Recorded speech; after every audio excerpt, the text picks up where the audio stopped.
महाराष्ट्र राज्य परीक्षा परिषद पुणे यांनी टेट 2025चा निकाल तर लावला, परंतु इथं सर्वच सावळा गोंधळ झाल्याचं दिसतंय. जवळपास 2,05,000 प्लस उमेदवारांची 3600 पेजेसची पीडीएफ तुम्ही पाहिली असेल. या वेबसाईटवरती जाऊन ज्यांनी निकाल डाउनलोड केला नाहीये त्यांनी करायचं आहे. चॅनलच्या माध्यमातून आपण निकाल कसा डाउनलोड करायचा, स्कोर कार्ड डाउनलोड करायचे या संदर्भात ऑलरेडी इन्फॉर्मेशन दिलेली आहे. परंतु आजचा जो व्हिडिओ आहे त्याचा विषयच इतका महत्वाचा आहे की जवळपास आतापर्यंत 25 स्क्रीनशॉट आपल्याला ईमेलच्या माध्यमातून मिळालेले आहेत आणि ईमेलच्या माध्यमातून मिळालेली कोणती माहिती जवळपास ऑथेंटिकच असते.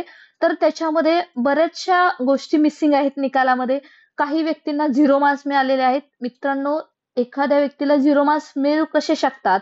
बरं, याच्यामध्ये नॉर्मलायझेशन झालं आहे का? याचं सुद्धा परीक्षा परिषदेने काही सांगितलं नाही. काही व्यक्तींचे 2-2 निकाल आलेले आहेत.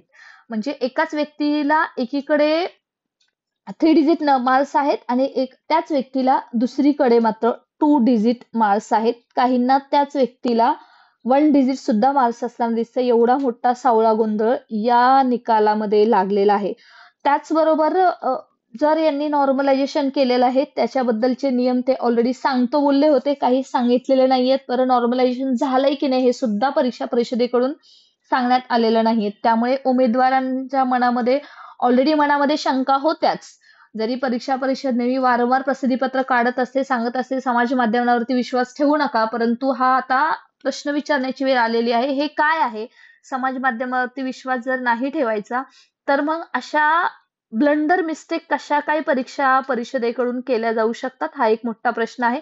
तर मित्रांनो, आपण नेहमीच ऑथेंटिक इन्फॉर्मेशन चॅनलच्या द्वारे देत असतो, म्हणून हा आवाज उठवणं तितकंच गरजेचं आहे आणि याची तात्काळ चौकशी सुद्धा व्हायला हवी. ज्या पद्धतीने यांनी छाती ठोकपणे सांगितलेलं आहे की असं कोणतंही पैसे द्या, मार्क्स वाढवा असे काही प्रकार झालेले नाहीयेत किंवा कोणताही याच्यामध्ये स्कॅम झालेला नाहीये. परंतु आता आपण हे आपल्या समोर हा निकाल पाहत आहोत. चला तर मित्रांनो, व्यवस्थित पाहूया. चॅनलवर नवीन असाल तर टेलिग्राम चॅनल, व्हॉट्सअप चॅनलची लिंक जॉईन करा. या व्हिडिओच्या डिस्क्रिप्शन बॉक्समध्ये लिंक आहे. कारण फक्त आता निकाल लागलेला आहे. ऍक्च्युली संघर्षाला इथून तर खरी सुरुवात होणार आहे. जोपर्यंत शिक्षक होणार नाही तोपर्यंत. जर सर्वप्रथम घोळ किंवा आपण याला झोल म्हणू शकता तुम्ही, पाहून घेऊया की नक्की काय आहे.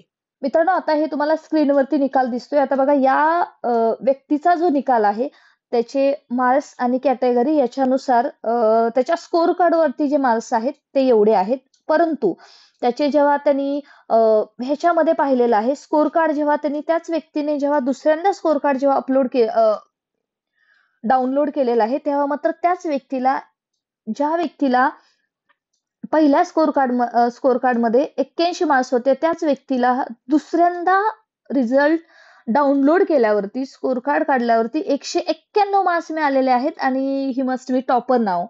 म्हणजे ह्याच गोष्टीसाठी हे सांगायचं आहे की नक्की चाललंय काय. बरं, एका व्यक्तीचे 2-2 मार्कलेस कसे काय येऊ शकतात? मग हा झोल आहे की घोळ आहे? आणि एवढा मोठा घोळ कसा काय होऊ शकतो? आज इथं फक्त मार्क्सचा खेळ आहे. एका मार्काने 2017ची भरती असेल, 2022ची भरती असेल, कितीतरी उमेदवार वाट पाहत असतात. कारण जवळपास आपण पाहतोय की हा काय खेळ 1-2 हजारांमध्ये नाही तर लाखो उमेदवार परीक्षेला बसलेले असतात. त्यांची आशा असते की शिक्षक होण्याची. अशा पद्धतीने, एवढ्या निष्काळजी पद्धतीने असं कसं काय होऊ शकतं? पण आता हा निकाल आपण पाहिलाच असेल. मित्रांनो, तुम्ही सुद्धा या बाबतीमध्ये व्यक्त व्हायचंय, शांत बसायचं नाहीये. याची सखोल चौकशी व्हायलाच हवी. आपण फाउंडेशनच्या माध्यमातून तर चौकशी करतोय. आता हे एक उदाहरण झालं, आता आपण दुसरं उदाहरण याच्यामध्ये पाहूया. मित्रांनो, हा सुद्धा निकाल तुम्ही पाहू शकता. याच्यामध्ये जो स्कोर कार्ड मध्ये जे मार्क्स आहेत ते आहेत की जवळपास 152 मार्क्स आहेत. सो डेफिनेटली चांगला स्कोर आहे. 150 प्लस स्कोर म्हणजे 100% अर्थातच तुमचा एकदम सेफ स्कोर आहे.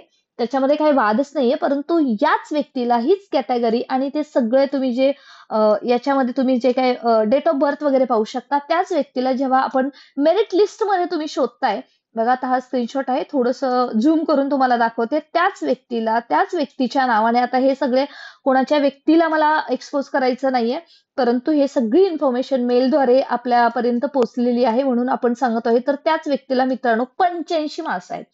म्हणजे जेव्हा मेरिट लिस्ट मध्ये एखाद्या व्यक्तीला 85 मार्क्स मिळतात आणि स्कोर कार्ड मध्ये 151 मार्क्स कशी काय मिळू शकतात? खरंच सरप्राइझिंग आहे. आणि नक्की याचं चाललंय काय, हा एक खूप महत्वाचा धागा असू शकतो येणाऱ्या काळामध्ये, की हा जो निकाल आहे तो तरी व्यवस्थित कशावरून लावलेला आहे.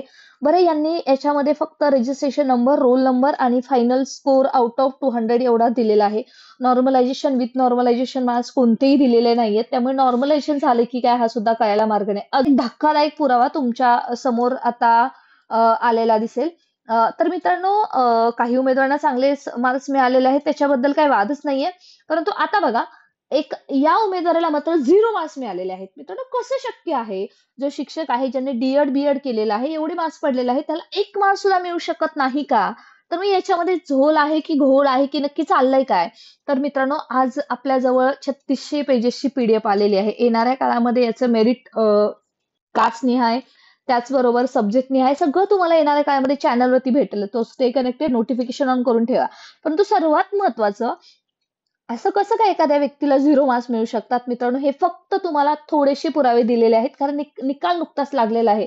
येणाऱ्या काळामध्ये असे बरेच पुरावे तुम्हाला पाहायला भेटतील आणि जवळपास 2,05,000 उमेदवारांचा जेव्हा निकाल लागलेला आहे, त्यामुळे याच्यामध्ये अजून असे किती झोल असतील. तुमच्यापर्यंत जरी असाही कोणताही झोल आला असेल, तर मात्र तुम्ही मेल करा balusha.sb@gmail.com किंवा Instagram, Facebook, Messenger, Telegram, WhatsApp कुठेही तुम्ही मला पर्सनली करा, कारण आपण त्याची सखोल चौकशी करूयात. फक्त त्या व्यक्तीवरती दोष नाहीये.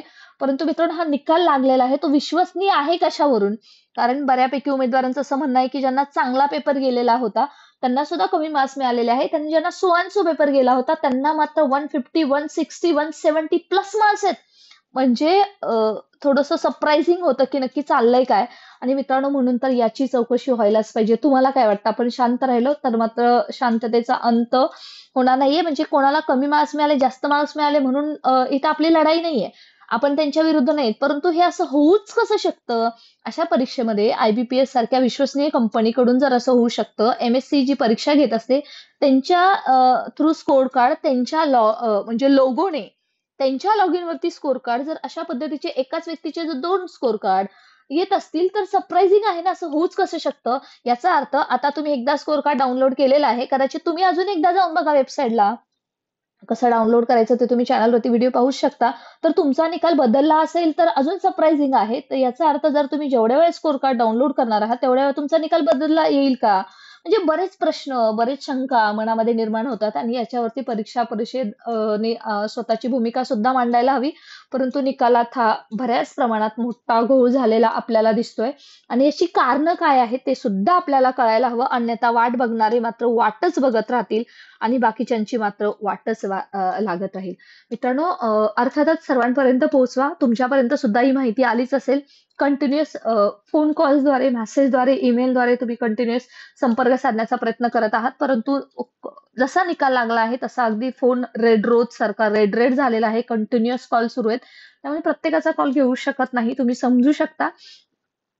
परंतु तुमची जी माहिती आहे ती मेसेजद्वारे जरी आपल्यापर्यंत पोहोचवली तर मात्र आपण याच्यावरती आवाज उठवू आणि खरंच ज्यांना मार्क्स आहेत त्यांना त्याचं जस्टिस त्यांना डिझर्व करतात आणि त्यांना मिळालं पाहिजे. आजपर्यंत मिळालेल्या माहितीनुसार नॉर्मलायझेशन विथ नॉर्मलायझेशन करून हे आलेले मार्क्स आहेत. पाहूयात याच्या पुढचं अजून काय होतंय, की झालेलं आहे, कोणत्या नियमानं झालेलं आहे तेही सांगितलं नाही. ते सुद्धा याच्यावरती सांगायला हवं किंवा येणाऱ्या काळामध्ये आपल्याला आरटीआय फाईल करून आपण ही सगळी इन्फॉर्मेशन काढून घेऊया. Stay connected. अशाच महत्त्वपूर्ण इन्फॉर्मेशनसाठी हा झोल, घोळ आणि असाही काही तुमच्या निदर्शनास आला तर फक्त आपल्या फाउंडेशनशी संपर्क साधायला, आपल्या टीमशी संपर्क साधायला आणि माझ्याशी संपर्क साधायला विसरू नका. कारण शांत राहून चालणार नाही. Stay connected. Thanks for watching. जय हिंद, जय महाराष्ट्र.